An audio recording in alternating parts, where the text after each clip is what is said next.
Today in My Kara's Cures, well, we all want to protect ourselves and the ones we love from getting sick this fall and winter, especially this fall and winter. Absolutely. Dr. Artemis Morris is joining us with natural ways to prevent the flu. Hey, Doc, how are you?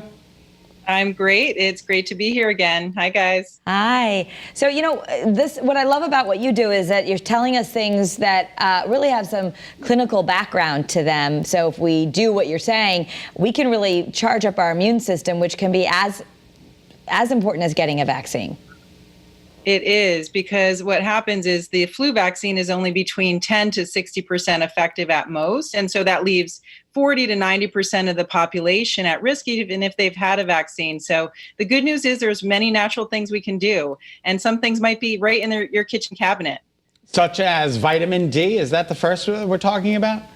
Exactly. Vitamin D, if you're deficient in vitamin D, you're actually at increased risk of getting sick. So you want to make sure you have maximal amounts of vitamin D. And the dosage I recommend for adults is anywhere between 2,000 to 5,000 IUs in general of vitamin D3. Kids, more like 1,000 to 2,000. And there's many forms that it comes in. And so vitamin D would be the first one to make sure that you have enough of. You can get tested for it too, to see what individually you might need. And getting outside in the sunlight is another great way to get your vitamin D. Yeah, important too. Good for our mood. And zinc. Zinc is really important. Yes, zinc is a very interesting mineral because zinc deficiency also increases your risk of getting sick. There are studies showing that zinc acetate or gluconate lozenges at 75 to 100 milligrams a day may shorten the duration of colds. Now, you want to be careful because if it has mannitol or sorbitol in there in addition, it's going to bind the zinc and those are not going to be effective. So in my practice, I make sure I only recommend supplements that have the right form in the right amount. All right, now we're moving on to vitamin C, as in cat. That's something we always heard as a kid. Drink your OJ. Drink your OJ. Yes. Well, there is a very good reason for that. Vitamin C is necessary for a well-functioning immune system, for our skin.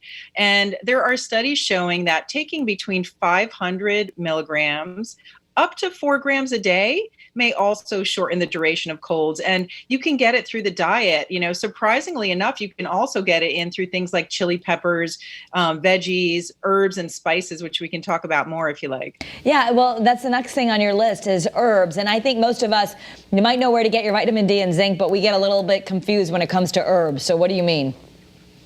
So herbal medicine is actually the earliest form of medicine. So there are thousands of herbs. And I grew up in a Greek household. So we did our chamomile tea, our mountain tea. But in medical school and in studying acupuncture and Chinese herbal medicine, there are thousands of formulas that have been clinically tested. So there's evidence-based medicine on a number of formulas. So some of the things I use in my practice are something like a yin chow, which is good for like wind heat, that phlegmy cough, or chuan shen lian, which is an andrographis, and there's been studies on showing how antiviral this is. Things like elderberry syrup, which can shorten the duration of colds. And then, incorporating those into your diet can be a great way of doing it too. So where you have things like ginger, which you can put in diet, but it's also herbal medicine, cinnamon, cloves.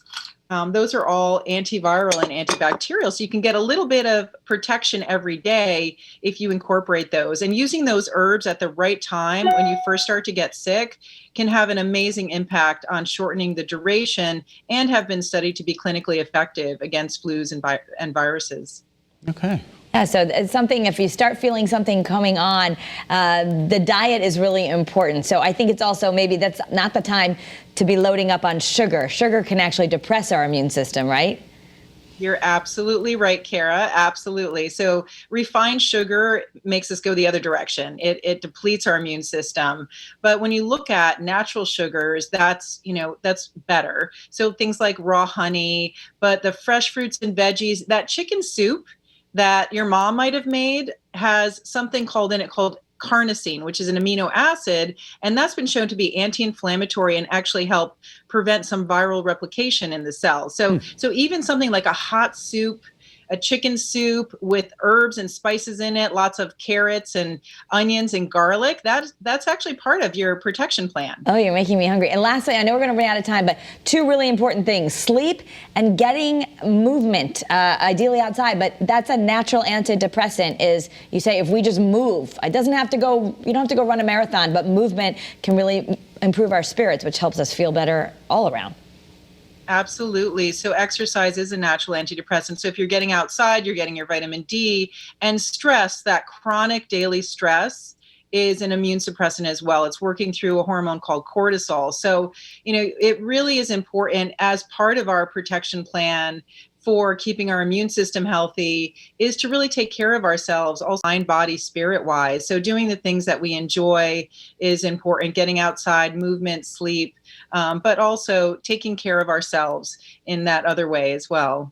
Well, thank you, Dr. Artemis. It's always good to see you. Dr. Artemis Morris. You can find out more information about wellness from Dr. Artemis at drartemis.com. Thanks, guys. Thank you.